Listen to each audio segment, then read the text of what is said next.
I invited my whole family to my 65th. They ghosted. Me, my daughter-in-law didn't, and she had a reason. The empty table. I spent the whole week preparing.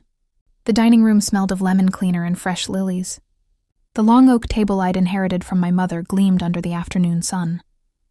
I'd set out the blue and white porcelain dishes I rarely used, the ones reserved for family holidays, now buried under years of dust and silence. It was my 65th birthday, and I wanted to believe it mattered. The invitations had gone out 3 weeks ago, handwritten, mailed with care. I even included a little note inside each envelope. I'd love to see you. It's been too long. No gifts, just your company. Love, Mom. I hadn't celebrated a birthday in years. Not properly, but this time I thought maybe they'd show up. They didn't. I kept glancing at the clock, the little gold hands ticking louder and louder with every passing minute. $1 p.m. turned to $3 p.m., then 4:30. My roast was drying out in the oven. The cake I made, chocolate with buttercream frosting, sat untouched in the center of the table. The balloons I tied myself were beginning to sag, and I sat. In my best dress, alone, the knock on the door.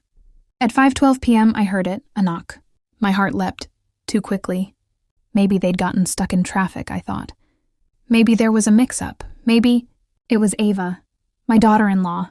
She stood at the door with her hair windblown, no makeup, holding a casserole dish and looking like she hadn't slept. Her eyes were rimmed with red. "Hi, Mom," she said softly. "Can I come in?" Ian expected company. I welcomed her in. I didn't say anything about the others, not yet. I was too afraid that if I spoke, the tears would follow.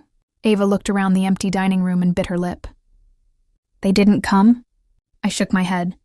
She walked to the table, set down her dish, lasagna, and whispered, "I'm so sorry. I had to come. I needed to tell you something." The secret she carried. We sat in the kitchen. Ava picked at her food, barely touching it. I watched her, mother instincts on high alert. "You always loved them more than me," I finally said, more bitter than I intended. "No," she replied quickly. "I always admired you. You were the only one who ever treated me like I belonged." Her eyes filled. "Mom, I found something. A few weeks ago, in Ethan's drawer. Your son." My stomach dropped. She reached into her purse and pulled out an envelope. Inside were photos, documents, messages. My hands trembled as I read them. Betrayals and revelations. It turns out the family hadn't just forgotten my birthday. They'd been talking behind my back for years. About my house, my small inheritance, my health. They were waiting for me to die. Ava found the text between my son Ethan and his siblings. "Don't visit too much. She might expect something. Let her fade quietly. We'll sort the house later." But Ava, the one they always said was too dramatic, or not really family, she was the only one who stood up for me. "I told Ethan I was coming here," she said. "He told me not to.